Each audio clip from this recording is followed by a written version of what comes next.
Well, hey, it's good to see you again. My name is Jada Ben, and welcome back to another Wax Showcase episode, where I'm not gonna hurt you. I'm just gonna bash your brains in. I'm gonna bash them right the fuck in. It's October. It is officially spooky season, as my son over there will tell you. And we've got some awesome records to talk about today. We're gonna start by what's playing in the background just right over there today, and that is the brand new full-length album from Deliberalize. This is their debut full-length album. They're from Newark, Ohio. That is two brothers, and this is their album entitled Unhallowed Halls. This basically just sounds like you exhumed Chuck Schuldiner and said, hey, go and make another death album from, like, the early 90s. So, absolutely incredible. A lot of really good breakdowns, and a lot of good riffs and a lot of good solo work on here. These two absolutely kill. They just dropped another EP not too long ago, a couple of days ago, as of me recording this. Haven't heard it yet. I will soon, as soon as I get a physical copy. You're going to see it on this video, on my YouTube channel, and hopefully video in the future. So, anyways, that's what we playing in the background just over there today.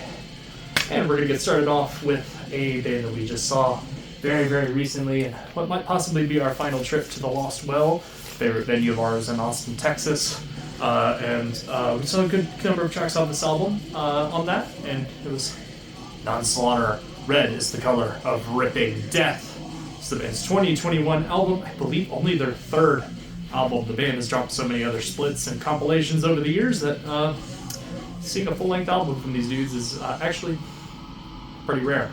So, as you can see, first and foremost, mine is signed by Dawn Tormentor and Mr. Wrath on the bottom there. I'm missing Nate's signature because he's not in the band anymore. But you know what? Seeing these dudes live was absolutely killer. We saw so many tracks, and the band's style of death metal, aka double metal, on full display.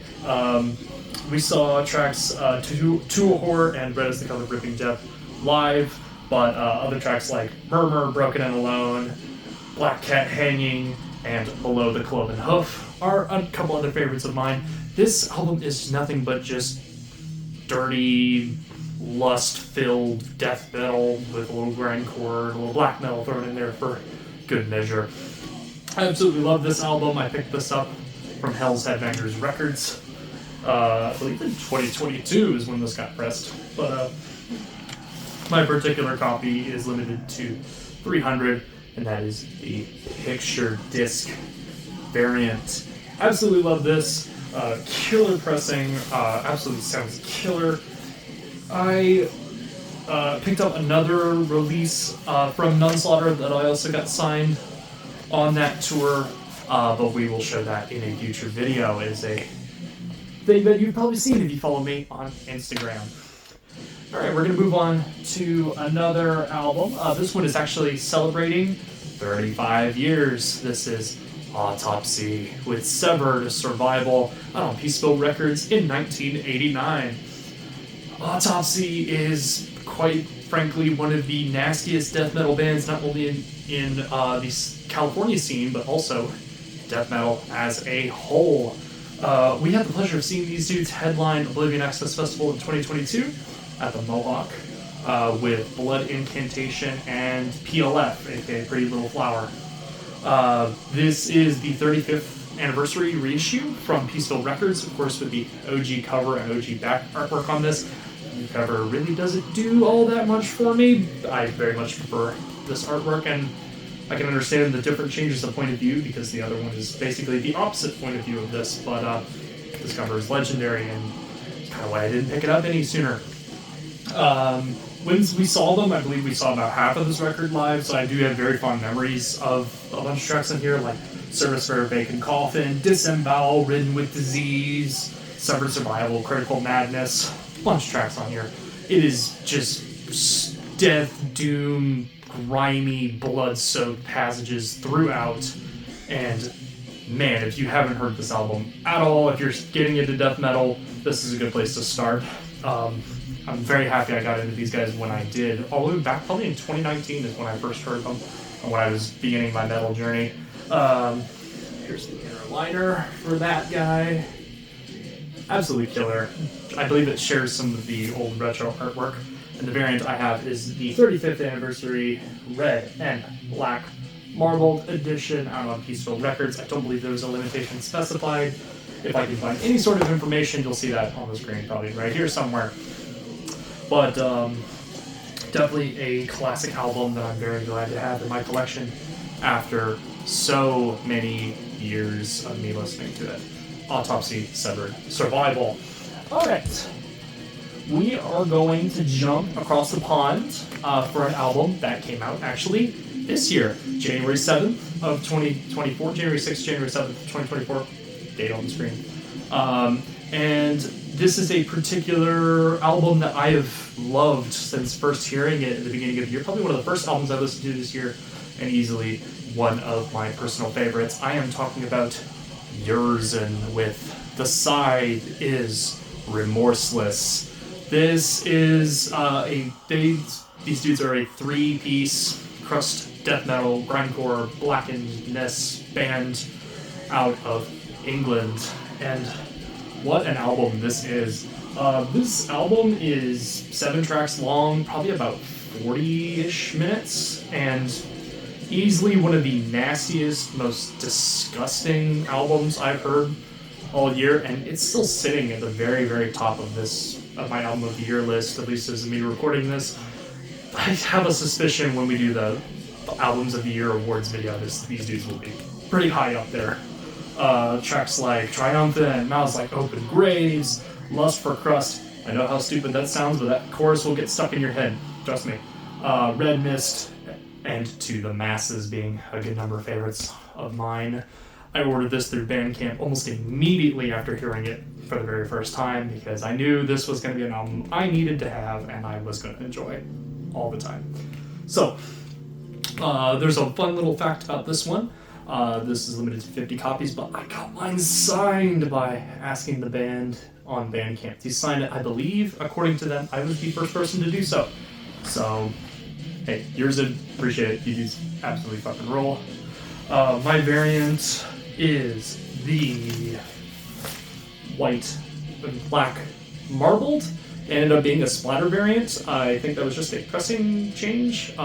This was pressed by Trepidation Recordings. The label is now defunct, so I don't know who's going to get the rights to this now. I think Yersin might just stay independent, but these dudes have absolutely been killing it in the UK scene lately.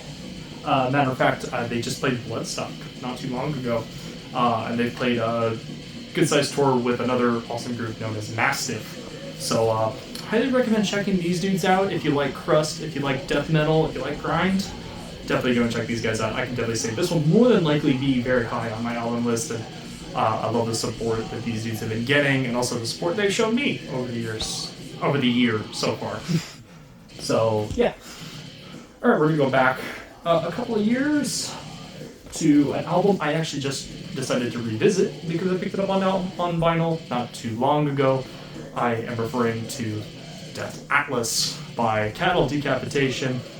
Came out in 2019 on Metal Blade Records. Funny thing about it, again, when this album came out, and also what the theme of this record is, you could probably take a guess. It is about the end of the world, and with tracks like Anthropogenic End Transmission, The Geocide, The Great Dying Part 2, Bring Back the Plague. It's talking about a biblical plague right before the pandemic. So, very funny is we were actually going to go see them whenever they announced a tour for this album, and that never ended up happening. We ended up catching them in 2022 to Come Take It Live, where they played almost this whole album from start to finish. I believe they only skipped about 2 or 3 tracks off of this, but I remember the Geocide being an absolute killer opener of this, that straight blast, and also the chorus is so catchy. I love just hearing the universe will always find a way to purge, because funny enough, that's ended up what happens a few months later, so they weren't wrong. Other tracks like One Day Closer to the End of the World, Bring Back the Plague, Finish Them, With All Disrespect, and Death Atlas being some heavily played tracks over the last couple of years that I've known about this album. The inner gatefold is gorgeous. I absolutely love the gold foil on this.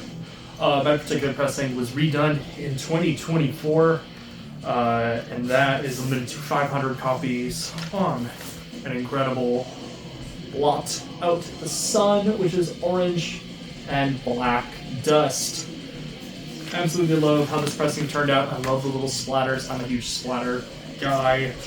But I have been trying to track down a copy of this for a very, very long time. I could not find one on the band's tour back then, so I had to patiently wait for Metal Blade to put this out, but I'm glad they did. I was going to say, they're very good about repressing stuff on like a bunch of other labels. Roadrunner Records. Okay. We've got one final little record to talk about today, and that is another one from earlier this year, and a band that we are going to be seeing up very, very shortly, probably about a week and a half after this video goes live. It's going to go live at the beginning of October, but I'm talking about Gate Creeper with Dark Superstition. This is the band's 2024 third full-length album out on Nuclear Blast Records. This is the band taking that HM2 style that they're known for, that little hardcore laced death metal stuff that they're known for, and throwing in a lot of mellow death influence in here, a lot of melodic elements, a lot of sing-along, chorus style things. But I don't think that's to this band's detriment whatsoever. I actually feel like that kind of gave them another burst of life. As much as I love the older stuff of Gate Creeper, this actually has its place in their catalog, I feel. And I feel like it's actually a nice little bit of spice to kind of mix things up. Tracks like A Dead Star, The Black Curtain, Masterpiece of Chaos, Caught in the Treads, and Mistaken for Dead, also having some incredible riff work on here done by these gentlemen from Arizona. Absolutely love the artwork on this. I don't remember who exactly did the artwork, but it's right here. Absolutely killer artwork. I love the packaging of this album. And also the variant is also pretty cool. This one's sold out in a matter of days. I'll show you the airliner sheet right there, and the other side of the band photos. This one's sold out, I believe, in a matter of like a day or two, if I remember correctly. But it's an absolutely killer variant. I don't think I really have anything like this in my collection.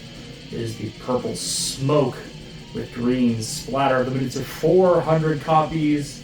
It was a Gate Creeper band web store exclusive. I absolutely love Gate Creeper. Easily one of my favorite concerts that we ever saw was catching them in 2022 with 200 Stab Wounds and Narrowhead and Fearing. Very, very long time ago. I cannot wait to see these dudes once again. So hopefully we will get to talk about this one more time in the future. So we're seeing them with Gate Creeper. We're seeing them with Frozen Soul and Worm, not Gate Creeper and Worm. You get the idea. But very much love this album. I'm still finding little things I like about it. As much as, again, I said it stands out. It stands out because of the melodic stuff, but it fits in the band's catalog. I'm still finding little details and little small things that I like about it every single time I listen to it. And with any good album, that's actually always, welcome, in my opinion. So, hope you're having a wonderful day. I hope you listen to some incredible metal music. Stay safe, stay metal, and as always, I'll see you next time.